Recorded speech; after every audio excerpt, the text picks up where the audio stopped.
اعوذ باللہ من الشیطان الرجیم۔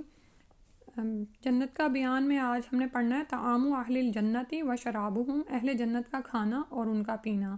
نسأل اللہ منہا بمنہ و کرمہ، کہ ہم اللہ تعالیٰ سے اس کا سوال کرتے ہیں اس کے احسان اور اس کے کرم کے ساتھ۔ اچھا، اب مجھے یہ یاد آ رہا ہے کہ ہم نے یہ پڑھ لیا تھا۔ مسئلہ 199 ہے، جنتیوں کی جنت میں سب سے پہلی مہمانی مچھلی سے کی جائے گی اور دوسرا کھانا جنتی بیل کے گوشت سے کھلایا جائے گا۔ ٹھیک ہے، جنت میں جو بیل ہوگا اس کے گوشت سے دوسرا کھانا کھلایا جائے گا۔ مسئلہ 192 ہے، جنتیوں کو سب سے پہلا مشروب سلسبیل نامی چشمہ سے پلایا جائے گا، اور اس میں وہ حدیث لائے ہیں، رواہ مسلم میں روایت ہوئی ہے، ان ثوبانہ مولا رسول اللہ صلی اللہ علیہ وسلم۔ مولا کا مطلب ہوتا ہے آزاد کردہ غلام۔ ثوبان رضی اللہ عنہ جو رسول اللہ صلی اللہ علیہ وسلم کے آزاد کردہ غلام ہیں، قولا وہ کہتے ہیں، کنت قائما عند رسول اللہ صلی اللہ علیہ وسلم فجاء حبر من احبار الیہودی، وہ کہتے ہیں کہ میں رسول اللہ صلی اللہ علیہ وسلم کے پاس کھڑا تھا، اتنے میں یہودیوں کے علماء میں سے ایک عالم آیا۔ حبر کہتے ہیں عالم کو جس نے بہت زیادہ اس میں علم حاصل کیا ہو نا، یعنی دین کے حوالے سے۔ من احبار الیہودی، یہ یہودیوں کے علماء میں سے ایک عالم تھا۔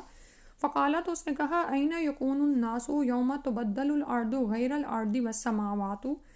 اب یہ رسول صلی اللہ علیہ وسلم کو چیک کرنے کے لیے کچھ سوالات کر رہا ہے، کہنے لگا کہ جس روز زمین و آسمان عدل بدل کیے جائیں گے، یعنی تبدل الارض غیر الارض، دوسری زمین سے بدل دیے جائیں گے، والسماوات اور آسمان، تو اس وقت این یکون الناس، تو لوگ اس وقت کہاں پر ہوں گے؟ فقال رسول اللہ صلی اللہ علیہ وسلم، تو رسول اللہ صلی اللہ علیہ وسلم نے فرمایا، ہم فی الظلمتی دون الجسری، کہ اس وقت پل صراط کے قریب اندھیرے میں کھڑے ہوں گے۔ ٹھیک ہے، اور آپ جانتے ہیں نا کہ اس میں سے منافقین، مسلمانوں اور کافروں کا الگ الگ احوال ہوگا۔ ٹھیک ہے، قالا، تو اب وہ دوسرا سوال کرنے لگا، فمن اول الناس اجازتاً، قالا فقراء المہاجرین۔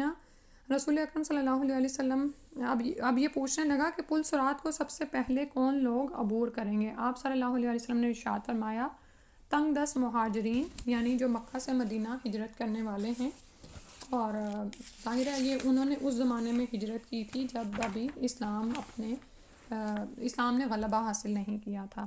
اس کے بعد اگلا سوال اس نے جو کیا وہ تھا، قال الیہودی، یہودی کہنے لگا، فما تحفتہم حین یدخلون الجنہ، تو جنت میں جب جنتی داخل ہو جائیں گے تو سب سے پہلے ان کی خدمت میں کون سا تحفہ پیش کیا جائے گا؟ قال زیادت کبید النونی، کہ رسول اللہ صلی اللہ علیہ وآلہ وسلم نے فرمایا، مچھلی کے جگر کا گوشت، کبد کہتے ہیں، ٹھیک ہے، انونی زیادت کبیدی، یعنی جو کبد کا زیادہ ہوتا ہے، بڑا ہوا حصہ، انون مچھلی کا۔ قالا، تو کہنے لگا، فما غداؤہم علی اثرھا، کہ اس کے بعد ان کا کھانا کیا ہوگا؟ اثرھا یعنی پہلے کھانے کے بعد ان کو کون سا کھانا دیا جائے گا؟ قالا ینہر لہم ثور الجنتی الذی کان یأکل من اطرافھا، تو رسول اللہ صلی اللہ علیہ وسلم نے ارشاد فرمایا، جنتیوں کے لیے جنت میں چرنے والا بیل ذبح کیا جائے گا۔ ٹھیک ہے، یعنی جو اس کے اطراف میں چرتا ہوا ہوگا تو اس کو ان کے لیے ینہر لہم، نہر کہتے ہیں نا قربانی کے جانور کو، یعنی کہ قربان کرنا، تو وہی یہاں پر آ رہا ہے کہ جنت کے بیل کو ان کے لیے نہر کیا جائے گا یا قربان کیا جائے گا، ذبح کیا جائے گا، جو جنت کے اطراف میں چرتا رہا ہو۔ قالا، فرمایا، فما شرابہم علیہ، تو کھانے کے بعد پینے کے لیے جنتیوں کو کیا دیا جائے گا؟ علیہ یعنی کھانے کے بعد اس پر انہیں پینے کے لیے کیا دیا جائے گا؟ قالا من عین فیہا تسمی سلسبیلا، تو فرمایا کہ چشمے سے دیا جائے گا اور اس کا نام ہے سلسبیل۔ سلسبیل چشمے کا پانی ان کو دیا جائے گا، اور یہ پیچھے آپ پڑھ رہے ہیں سلسبیل کے بارے میں، ٹھیک ہے، سورہ دہر میں آ رہا تھا شاید۔ تو آپ یہودی عالم نے کہا، اب اس کے بعد کہنے لگا، قالا صدق تھا، کہ آپ نے سچ فرمایا ہے، رواہ مسلم، اسے مسلم نے روایت کیا ہے۔ اللہ سبحانہ و تعالیٰ سے دعا ہے کہ ہمیں بھی یہ عطا فرمائیں وہاں پر اپنے خاص رحمت اور فضل سے، اور الحمدللہ کہ ہم یہ پڑھ رہے ہیں تو آپ یہ دیکھیں کہ جس دعا کو مانگنے کی توفیق ہو جاتی ہے نا، وہ قبول بھی ہو جاتی ہے۔ تو ہم نے یہ علم حاصل کیا اور اب ہم اللہ تعالیٰ سے یہ جنت کا کھانا اور پینا مانگتے ہیں، تو اللہ تعالیٰ سے امید ہے کہ وہ ہمیں عطا بھی کریں گے، آمین۔ پھر اس کے بعد مسئلہ 193 ہے، ہماری موجودہ زمین اہل جنت کی روٹی ہوگی۔ عن ابی سعید الخدری قال رضی اللہ عنہ قال رسول اللہ صلی اللہ علیہ وسلم، ابو سعید خدری رضی اللہ عنہ کہتے ہیں رسول اللہ صلی اللہ علیہ وسلم نے فرمایا، تکون الارض یوم القیامت خبزۃ واحدۃ یتکفؤھا الجبار بیدہ کما یتکفؤ احدکم خبزتہ فی السفر نزلا لأہل الجنہ، متفق علیہ۔ تکون الارض یوم القیامت، قیامت کے دن زمین بدل دی جائے ہوگی، زمین قیامت کے دن خبزۃ واحدۃ، ایک روٹی کی طرح۔ خبز لکھا ہوتا ہے نا جب آپ گروسری کرنے جاتے ہیں روٹی کے اوپر، واحدہ ایک بڑی روٹی کی طرح ہو جائے گی۔ یتکفؤھا الجبار، اللہ سبحانہ تعالیٰ، الجبار اللہ کے لیے آیا، ٹھیک ہے، اللہ سبحانہ تعالیٰ اسے ہاتھ میں لے کر بیدہ، اپنے ہاتھ میں لے کر اسی طرح الٹ پلٹ فرمائے گا، کما یتکفؤ احدکم خبزتہ فی السفر، جس طرح تم میں سے کوئی شخص سفر میں اپنی روٹی کو اپنے ہاتھوں میں الٹ پلٹ کرتا ہے، نزلاً، یہ مہمانی ہوگی یا میزبانی ہوگی، لأہل الجنت، جنت والوں کے لیے، یعنی جنت والوں کو یہ روٹی کھلائی جائے گی۔ متفق علیہ، سے بخاری اور مسلم نے روایت کیا ہے۔ مسئلہ 194 ہے، جنت کا اعلیٰ ترین مشروب تسنیم صرف اللہ تعالیٰ کے مقرب بندوں کی خدمت میں پیش کیا جائے گا۔ جنت کی خالص اور صاف شفاف شراب رحیق سے تمام جنتی لطف اندوز ہوں گے۔ اہل جنت کی خدمت میں رحیق یعنی وہ جو سربند مہر بند شراب ہے اس کے ساغر پیش کیے جائیں گے، ٹھیک ہے۔ اور یہ آپ کو میں نے پچھلی دفعہ سمجھایا تھا نا، رحیق المختوم یعنی اس کے اوپر مہر لگا دی جاتی ہے تو پھر اس کا ذائقہ نہیں بدلتا، اور اس کی جو تازگی ہے اور جو لطف و سرور ہے وہ ویسا ہی رہتا ہے۔ رحیق پینے کے بعد جنتی منہ میں عشق کا ذائقہ محسوس کریں گے، یعنی یہ جو شراب ہے دنیا کی شراب کی طرح ایسی نہیں ہوگی کہ پینے کے بعد عجیب سا ذائقہ رہ جائے، یا پیتے ہوئے بھی منہ بند یا سربند شراب جو دنیا میں ہوتی ہے نا، جب آپ کو اس کو کھولتے ہیں تو اس کے منہ کے جو کارک لگے ہوتے ہیں نا انہی کی سمیل آ رہی ہوتی ہے۔ اور پھر اس کے بعد سرور تو ہوتا ہے جو دنیاوی تھوڑا بہت فائدے، جیسے قرآن میں بھی ہمیں ملتا ہے کہ اس میں فائدے تو ہیں لیکن نقصانات تو بہت ہی ہیں، اور حرام کی گئی ہے دنیا میں، اور اس کی وجوہات یہی ہیں کہ وہ انسان کے جسم اور ذہن کو کسی قابل نہیں چھوڑتی، ٹھیک ہے۔ اور لیکن وہاں پر، اور ہاں یہ بھی کہ دنیا میں جب یہ شراب پی جاتی ہے تو پیتے ہوئے تو سرور ہوتا ہے، لیکن اس کے بعد جو لوگ کہتے ہیں کہ یعنی جیسے اندر سے بھی متلی کی کیفیت، اور بعض لوگوں کے بارے میں آپ نے سنا بھی ہوگا اور ہو سکتا ہے آپ نے مشاہدہ بھی کیا ہو کہ اس کے بعد ان کی کیا کیفیت ہو جاتی ہے۔ جنت میں ایسی شراب نہیں ہوگی، ٹھیک ہے۔ اس کو پینے کے بعد تو منہ میں جنتی خوشبو کا سا ذائقہ یعنی مشک کا ذائقہ محسوس کریں گے۔ اہل جنت آب کوثر سے بھی نوازے جائیں گے، جیسے ہم نے پیچھے پڑھا تھا نا کہ وہ جنت کا جو باہر جو نہر ہے نا، نہر کوثر سے پانی آ رہا ہے حوض کوثر کے اندر، ٹھیک ہے۔ تو قیامت والے دن حوض پر کھڑے ہوں گے رسول اللہ صلی اللہ علیہ وسلم، اور اس حوض میں پانی دراصل نہر کوثر سے آ رہا ہے، ٹھیک ہے۔ تو وہ نہر کوثر جنت کے اندر ہے، تو اہل جنت ظاہر ہے وہاں پر وہ اس سے بھی نوازے جائیں گے۔ جنت میں سفید چمکدار شراب بھی اہل جنت کی تواضع کے لیے موجود ہوگی۔ اور دنیا میں بھی ایسی مجھے نہیں پتا، ویسے میں نے کبھی سفید رنگ کی نہیں دیکھی نا، ویسے بھی ظاہر ہے میڈیا ہی ہمیں دکھاتا ہے، تھوڑی بہت ان چیزوں کی نظر پڑتی ہے، الحمدللہ اللہ تعالیٰ بچا کے ہی رکھے، محفوظ رکھے۔ لیکن سبحان اللہ وہاں پر جو ان کے جو یعنی کہ ظاہری شکل و صورت ہے نا وہ بھی بہت خوبصورت ہوگی جنت کی نعمتوں کی۔ جنت میں شراب پینے کے بعد ہوش و حواس اور عقل و خرد میں کسی قسم کا بگاڑ پیدا نہیں ہوگا، یعنی عقل و ہوش میں کوئی فرق نہیں آئے گا۔ اس میں وہ آیات جو لائے ہیں سورہ صافات کی آیت نمبر 45 سے 47 ہیں، پڑھتے ہیں۔ یطاف علیہم بکأس من معین بیضاء لذۃ للشاربین لا فیہا غول ولا ہم عنہا ینزفون۔ شراب کے چشموں سے ساغر بھر کر ان کے درمیان پھیرائے جائیں گے، چمکتی ہوئی شراب جو پینے والوں کے لیے لذت بھری ہوگی، اس سے نہ جسم کو کوئی نقصان پہنچے گا نہ عقل خراب ہوگی۔ ٹھیک ہے، اور وہ جیسے مہمان نوازی ہو رہی ہوتی ہے نا جب آپ کہیں جگہ پر جاتے ہیں اور آپ کے ڈرنکس فل کیے جا رہے ہوتے ہیں، تو اس طرح وہ منظر بتایا جا رہا ہے۔ پھر سورہ دہر کی آیت نمبر 15 اور 16 ہے، وَيُطَافُ عَلَيْهِمْ بِآنِيَةٍ مِّن فِضَّةٍ وَأَكْوَابٍ كَانَتْ قوارير من فضة قدروها تقديرا۔ اہل جنت کے سامنے چاندی کے برتن اور شیشے کے ساغر گردش کرائے جائیں گے۔ شیشہ بھی وہ ہوگا جو چاندی کی طرح سفید اور چمکدار ہوگا، خدام نے انہیں ٹھیک اندازے کے مطابق بھرا ہوگا۔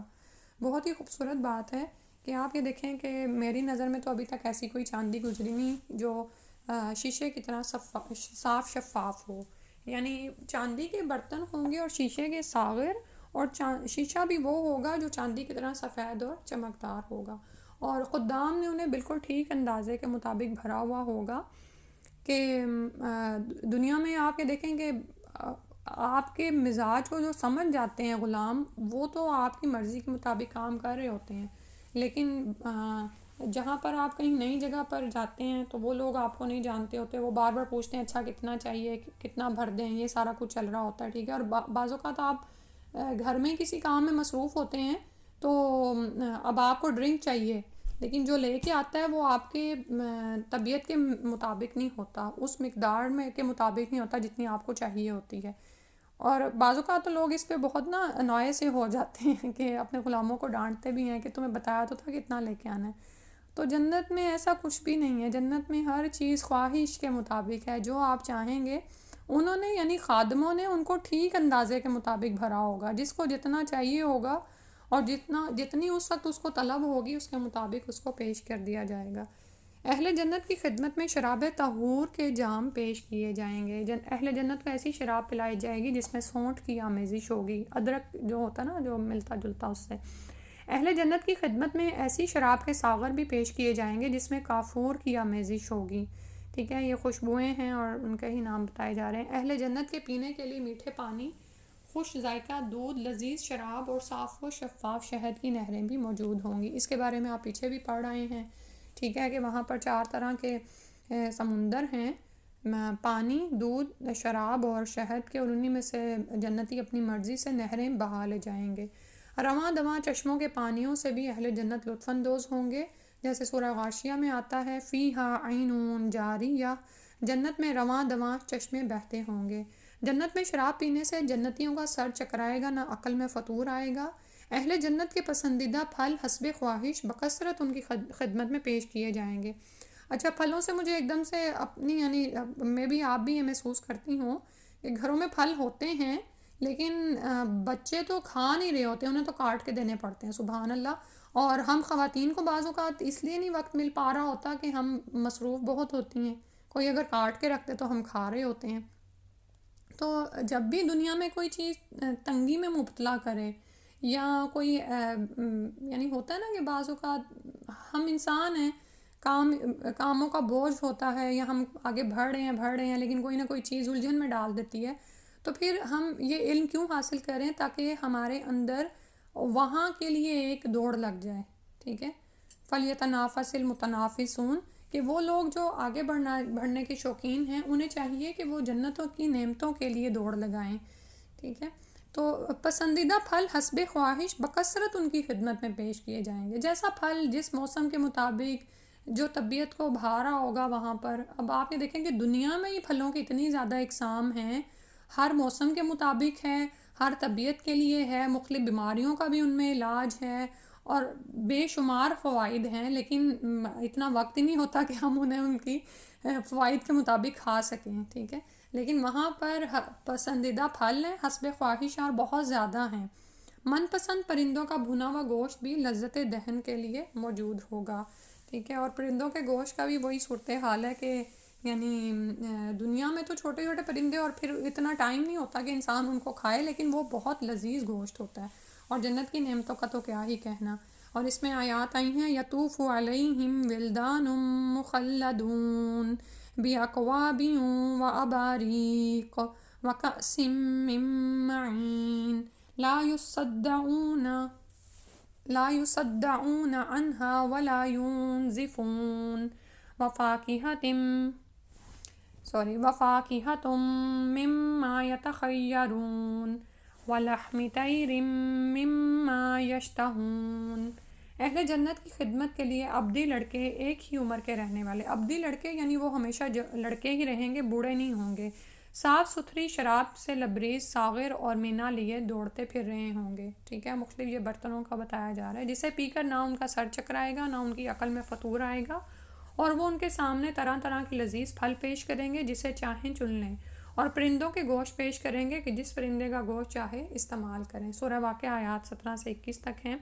اور سبحان اللہ، یہاں پر اللہ سبحانہ تعالیٰ نے برتنوں کا بھی مختلف آیات میں ہمیں ذکر ملتا ہے، کیونکہ آپ یہ دیکھیں کہ مختلف ڈرنکس کے لیے مختلف طرح کے برتن ہمارے گھروں میں بھی رائج ہوتے ہیں نا، پانی پینے کے لیے کچھ اور ہے، چائے کے لیے اور ہے، کافی کے لیے کچھ اور رکھے ہوتے ہیں، اور یعنی کم ڈرنک لینا ہو تو چھوٹے ہوتے ہیں، بڑے ساغر اور جام اور یہ سب کچھ ہوتا ہے، سبحان اللہ۔ پھر ہے اہل جنت کی میزبانی کے لیے تمام پھلوں کے علاوہ کھجور، انگور، انار، بیر اور انجیر کے پھل بکثرت موجود ہوں گے۔ اور یہ جو جنت کے پھلوں کا یہ جو دنیا میں بھی ہے نا، جیسے کھجور، انگور، انار اور انجیر، ان کا دنیا میں بھی آپ دیکھیں کہ فوائد بہت زیادہ ہیں۔ حوض کوثر میں اڑنے والی چڑیوں کے گوشت سے بھی اہل جنت لطف اندوز ہوں گے۔ یہ ہم نے پچھلی دفعہ بھی پڑھا تھا نا کہ حوض پر چڑیاں بھی اڑ رہی ہوں گی اور ان کا گوشت بھی اہل جنت کھائیں گے۔ اہل جنت کی دعوتوں کا سلسلہ صبح و شام جاری رہے گا۔ وَلَهُمْ رِزْقُهُمْ فِيهَا بُكْرَةً وَعَشِيًّا، اور جنتیوں کے لیے جنت میں صبح و شام رزق تیار ہوگا۔ سورہ مریم کی آیت نمبر 62 ہے۔ اس میں بھی وہی بات جب میں پڑھ رہی تھی نا تو میں سوچ رہی تھی کہ دنیا میں ہم بعض عورتوں کی تو بہت زیادہ عادت ہوتی ہے، یعنی وہ رہ نہیں سکتی ہیں سوشلائزیشن کے بغیر نا، آج اس کو بلا لیں، کل اس کو بلا لیں، اور خود بھی کہیں نہ کہیں جاتی رہتی ہیں۔ لیکن دنیا میں جو تکالیف ہوتی ہیں نا ہر دعوت کے ساتھ، آپ میں سے ہر کوئی محسوس کر سکتا ہے، یعنی آپ کے جو روٹین ورکس ہیں وہ تو سائیڈ پہ گئے، کمٹمنٹس جو ہیں دوسری بھی متاثر ہو رہی ہوتی ہیں، اور فائنلی جو سی ہے وہ کوئی ایک دعوت بہت پہلے کی پلان کی ہوتی ہے، وہ فائنلی کامیاب ہوتی ہے۔ تو جنت میں یہ نہیں ہے، ایک تو وہاں پر آپ مہمان ہیں اور ہمیشہ رہنے والے مہمان ہیں، سبحان اللہ، اور دعوتوں کا سلسلہ صبح و شام جاری ہے۔ بعض اوقات ہم عورتیں بیچاری صبح ابھی کچھ بنا کے ہٹی ہوتی ہیں، ویکنڈ پہ تو خاص طور پہ یہ ہو رہا ہوتا ہے، اور دوپہر کو پھر آپ کو پکانا پڑ جاتا ہے۔ تو بس یہ سوچ کے پھر انسان لگا رہے کہ کھانا کھلانا جو ہے وہ ثواب کے کاموں میں سے ہے، اور ان نعمتوں پر انسان نظر رکھے۔ جنت میں ہر شخص کو 100 آدمیوں کے برابر کھانے کی استطاعت دی جائے گی۔ یہ بھی بہت ہی خوبصورت بات ہے۔ دنیا میں کسی آپ 5 اسٹار میں چلے جائیں یا کسی بھی ایسی جگہ پر جہاں پر بوفے وغیرہ ہو، تو میں حیران ہوتی ہوں کہ یعنی اتنا کھانا تو کوئی کھا بھی نہیں سکتا، اتنی ڈشز تو ہمیں پتہ بھی نہیں، چکھنے میں ہی ہم پیٹ ایسے بھر جاتا ہے۔ تو وہاں پر مزید ایک نعمت کیا ہے کہ 100 آدمیوں کے برابر کھانے کی استطاعت دے دی جائے گی نا انسان کو، آپ جو کھائیں، جو اب اتنا کچھ جو بتایا جا رہا ہے تو اس سب سے جنتی لطف اندوز ہوں گے۔ ان زید بن ارقمہ رضی اللہ عنہ قال رسول اللہ صلی اللہ علیہ وسلم ان الرجل من اہل الجنت لیعطی قوت 100 رجل فی الاکل والشرب والشہوۃ والجماع جاجت احدہم عرق یفید من جلدہ فاذا بطنہ قد ضمر، رواہ طبرانی۔ زید بن ارقم رضی اللہ عنہ کہتے ہیں رسول اللہ صلی اللہ علیہ وسلم نے فرمایا، ان الرجل من اہل الجنت لیعطی قوت 100 رجل، کہ جنت میں سے اہل جنت میں سے ہر شخص کو فی الاکل والشرب، کھانے اور پینے، والشہوۃ والجماع، شہوت اور جماع میں 100 آدمیوں کے برابر طاقت دے دی جائے گی، سبحان اللہ۔ اہل جنت کی رفع حاجت کی صورت یہ ہوگی کہ ان کے جسم سے پسینہ بہے گا اور پیٹ ویسے کا ویسا ہی ہو جائے گا، ٹھیک ہے، یعنی جیسا کہ کھانے سے قبل تھا، یعنی باتھ روم جانے کی وہ نوبت پیش نہیں آئے گی، یعنی وہ ایک پسینہ ہوگا جو آپ کا پھر سے آپ فریش ہو جائیں گے، ٹھیک ہے۔ آپ یہ دیکھیں کہ دنیا میں اتنا کھانا انسان کھا لے تو پھر اس کو ہضم کرنے کا ایک پروسیس شروع ہو جاتا ہے، اس کے بعد انسان کوئی ڈرنکس لے رہا ہوتا ہے، پھر واش روم جائے بغیر تو ظاہر ہے وہ جس وقت بھی وہ جائے وہ دنیا میں وہ حاجت تو لگی ہوئی ہے، لیکن وہاں پر یہ نہیں ہے۔ اور ازواج کا بھی یہی ہے نا کہ جو ازواج دیے جائیں گے وہ بھی مطہر ہوں گے، ان تمام چیزوں سے پاک ہوں گے، سبحان اللہ۔ اللہ سبحانہ وتعالی ہمیں وہ نعمتیں عطا فرما دیں، آمین۔ اہل جنت کا کھانا پینا ڈکار اور پسینہ آنے سے ہضم ہو جائے گا، اس کی وضاحت اوپر آ گئی ہے۔ اہل جنت کو مشروبات اور معقولات سونے چاندی اور سفید چمکدار شیشے کے برتنوں میں پیش کیے جائیں گے۔ اس میں سورہ زخرف کی آیات ہیں 71 سے 73 تک۔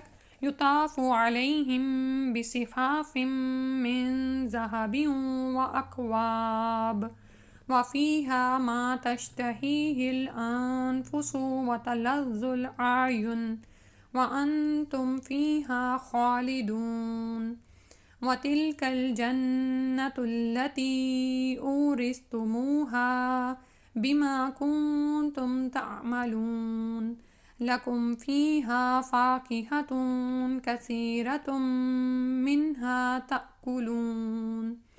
اہل جنت کے آگے سونے کے تھال اور ساغر گردش کرائے جائیں گے۔ ہر من بھاتی یعنی من دل کو اچھی لگتی اور نگاہوں کو لذت دینے والی چیز ان کے لیے وہاں موجود ہوگی۔ ان سے کہا جائے گا تو تم اب یہاں ہمیشہ رہو گے، تم اس جنت کے وارث ان اعمال کی بنا پر ہوئے جو تم دنیا میں کرتے رہے، تمہارے لیے یہاں بکثرت پھل موجود ہیں جنہیں تم کھاؤ گے۔ اب اس میں آپ یہ دیکھیں کہ ان کے آگے یہ سارے جو تھال ہیں ذہب سونے کے تھال گردش کرائے جا رہے ہیں اور برتن ہیں، اور جو کچھ دل کو اچھا لگتا ہے نا وہاں پر موجود ہوگا۔ آپ یہ دیکھیں کہ نظارے ہی ہمیں کتنے خوبصورت لگتے ہیں۔ بعض اوقات یعنی جیسے موسم تبدیل ہو رہے ہوتے ہیں تو مختلف طرح کے نظارے دیکھنا ہم چاہ رہے ہوتے ہیں، لیکن بعض اوقات وقت ہی نہیں ہوتا۔ تھوڑی دیر کے لیے بیٹھ کے دیکھتے ہیں، پردے ہٹا کے اچھا برف ہو گئی، یہ ہو گیا، اور بس یہ اسی طرح ہی زندگی جیسے چل رہی ہے نا۔ تو اور بعض اوقات ہم چاہتے ہیں کہ ہمیں خوشکن مناظر نظر آئیں، لیکن آپس کی بعض اوقات کچھ جھگڑے لڑائیاں ہو رہی ہوتی ہیں، کبھی کوئی نظر یعنی کبھی کوئی منظر اچھا نہیں لگتا آنکھوں کو، اور یہ سب کچھ تو وہاں پر جنت ان تمام چیزوں سے پاک ہے۔ یعنی نگاہوں کو بھی سرور مل رہا ہے، مختلف طرح کی لذت دینے والی اور دل کو اچھی لگنے والی چیزیں وہاں پر موجود ہیں۔ اور پھر یہ کہ انتم فیہا خالدون، یہ نعمتیں یہ نہیں ہے کہ آپ کسی تقریب میں گئے ہیں اور وہاں سے واپس نکال دیے گئے، نہیں، ہمیشہ کے لیے وہاں پر رہنے والے ہیں۔ اور پھر اعمال کی قدردانی کی جائے گی۔ اللہ سبحانہ و تعالیٰ کہیں گے کہ یعنی تمہیں کہا جائے گا کہ جنت کے وارث ان اعمال کی بنا پر ہوئے جو تم دنیا میں کرتے رہے ہو۔ حالانکہ جنت کی نعمتیں اور ہمارے اعمال کا کوئی وہ عوض نہیں ہے، ٹھیک ہے، بس ہمارے اعمال تو اس قابل ہیں کہ ہمیں اللہ کی رحمت کے حقدار بنا دیں، تو پھر اللہ کی رحمت ہے جو بندوں کو جنت میں لے جانے والی ہے۔ لیکن اللہ سبحانہ و تعالیٰ انسانوں کے اعمال کی قدردانی کرتے ہیں، تو یہاں پر کہا جا رہا ہے بما کنتم تعملون۔ تو اللہ تعالیٰ سے دعا ہے کہ ہم جب بھی کوئی چھوٹی سے چھوٹی نیکی بھی کریں نا، یا چھوٹی سے چھوٹی نیکی بھی ہمارے سامنے آئے تو ہم اسے حقیر نہ گردانیں کہ اس سے کیا ہوگا، لوگوں کی نظروں میں کچھ نہیں ہوگا، میں بھی اس سے کچھ نہ ہو، لیکن اللہ سبحانہ و تعالیٰ ضرور قدردانی کرتے ہیں اور وہ لکھ لی جاتی ہے، وہ کہیں مس نہیں ہوتی۔ آپ نے اگر روزانہ کا کوئی چھوٹا سا کام بھی مستقل بنیادوں پہ کیا ہے، مثلا آپ ایک حدیث ہی پڑھنا شروع کر دیں روزانہ کی، جب آپ قرآن کی تلاوت کرتے ہیں اس کے بعد ایک حدیث بھی پڑھ لیں، اور اسی طرح تعلیم کا سلسلہ اگر آپ گھر میں بھی شروع کر دیں تو اس کی برکات تو آپ گھروں میں ہی دیکھیں گے، اور اللہ کے ہاں اس کی قدردانی کی جائے گی، وہ وہاں پر آپ کو نظر آئے گی کہ اچھا یہ جو وقت میں نے یہاں سے بچا کے یہاں پر تھوڑا سا 5 منٹ لگا دیے تھے تو اللہ تعالیٰ نے اس کو لکھا ہوا ہے۔ آپ جانتے ہیں کہ آپ اس محفل میں بیٹھے ہوئے، یہ بھی عبادت ہے، ٹھیک ہے، کہ ایک عالم جو ہے وہ 100 عابدوں پر بھاری ہوتا ہے، اور علم حاصل کر کے تو انسان پھر آہستہ آہستہ آگے بڑھتا ہے انشاءاللہ۔ پھر اس کے بعد تھوڑا سا یہ 2-4 منٹ آپ کے اور لے لوں، آج اس پہ ہی کافی ہو گیا ٹائم۔ جیسے آپ کو میں نے بتایا تھا کہ جہنم کا بیان بھی ہم پڑھیں گے، اس میں آپ کے ساتھ جو صفحہ شیئر کیا ہے وہ جہنم کی آگ کے بارے میں بیان ہے۔ جہنم میں سب سے بڑا عذاب آگ کا ہی ہوگا، جس کے بارے میں رسول اکرم صلی اللہ علیہ وسلم نے ارشاد فرمایا ہے کہ یہ دنیا کی آگ سے 69 درجہ زیادہ گرم ہے، مسلم کی حدیث میں آتا ہے۔ قرآن مجید میں اس آگ کو کہیں نار الکبریٰ، بہت بڑی آگ، یعنی جیسے سورہ الاعلیٰ میں آتا ہے، کہا گیا ہے، کہیں نار اللہ الموقدہ، یعنی اللہ کی آگ خوب بھڑکائی ہوئی آگ، یعنی اللہ جس کی قدرت اور عظمت کے بارے میں ابھی ہم پڑھ رہے تھے، اس رب نے یہ آگ بھڑکائی ہے مجرموں کے لیے۔ سورہ ہمزہ کی آیت نمبر 5 میں آتا ہے۔ کہیں نارن تلظیٰ، آگ کی لپٹ، سورہ لیل میں آتا ہے، اور کہیں نارن حامیہ، بھڑکتی ہوئی آگ، جیسے سورہ غاشیہ میں آتا ہے۔ اگر انسان کو محض جلا ڈالنا مطلوب ہو تو اس کے لیے دنیا کی آگ ہی کافی ہے۔ دنیا میں لوگ جلتے ہیں کہ بہت سی خبریں بھی ہم سنتے ہیں کہ انسان دنیا کی آگ میں ہی چند لمحوں میں جل کر ختم ہو جاتا ہے، لیکن جہنم کی آگ تو کافروں اور مشرکوں کو مستقل عذاب دینے کے لیے بھڑکائی گئی ہے، ٹھیک ہے. یعنی اپنے اختیار کی آزادی کے ساتھ جو انہوں نے اپنے لیے فیصلہ کیا کہ رب کا انکار کر دیا، یا اس کے ساتھ جانتے بوجھتے، یعنی آپ یہ دیکھیں کہ مخلوق کو خالق کے برابر مقام کیا دینا، یعنی کیسے ہو سکتا ہے کہ اللہ کا کوئی شریک ہو. تو یہ مشرکوں اور کافروں کے لیے جہنم کی آگ جو ہے مستقل ان کو عذاب دینے کے لیے بھڑکائی گئی ہے. تو دنیا کی آگ سے کہیں درجہ زیادہ گرم ہونے کے باوجود یہ آگ جہنمیوں کا قصہ تمام نہیں کرے گی. جیسے جنت کی نعمتیں ابدی ہیں، اسی طرح جہنم کا عذاب بھی ابدی ہے، دائمی ہے، کیونکہ موت تو مینڈے کی شکل میں لا کر ذبح کر دی جائے گی قیامت والے دن ہی، ٹھیک ہے. تو پھر موت تو نہیں آئے گی. تو وہ پھر جیسے آتا ہے نا کہ آگے آ رہا ہے سورہ مدثر کی آیت میں آتا ہے لا تبقا ولا تذر، کہ یہ آگ تو ایسی ہے کہ نہ جان لے گی نہ جان چھوڑے گی، مسلسل عذاب اور عقاب میں مبتلا رکھے گی. دوسری جگہ ارشاد مبارک ہے کہ لا یموت فیہا ولا یحییٰ، سورہ اعلیٰ کی آیت نمبر 4 ہے. اس آگ میں کافر نہ مرے گا نہ زندہ رہے گا. رسول اکرم صلی اللہ علیہ وسلم کو خواب میں ایک انتہائی بدصورت اور مکروہ شخص کا آدمی دکھایا گیا جو مسلسل آگ جلا رہا تھا اور اس کے گرد دوڑ دوڑ کر اسے بھڑکا رہا تھا. رسول اکرم صلی اللہ علیہ وسلم نے جبریل علیہ السلام سے پوچھا یہ کون ہے؟ جبریل علیہ السلام نے بتایا انہ مالک خازن جہنم، اس کا نام مالک ہے اور یہ جہنم کا داروغہ ہے. بخاری کی روایت ہے. تو گویا داروغہ جہنم آج بھی جہنم کی آگ بھڑکا رہا ہے اور قیامت تک مسلسل بھڑکاتا رہے گا. جہنمیوں کے جہنم میں چلے جانے کے بعد بھی جہنم کی آگ کو بھڑکانے کا یہ عمل مسلسل جاری رہے گا. ارشاد باری تعالیٰ ہے کلما قبت زدناہم سعیرا، جہنم کی آگ جیسے ہی دھیمی ہونے لگے گی ہم اسے اور بھڑکا دیں گے. اللہم انا نعوذ بک من النار، سورہ بنی اسرائیل کی آیت ہے یہ.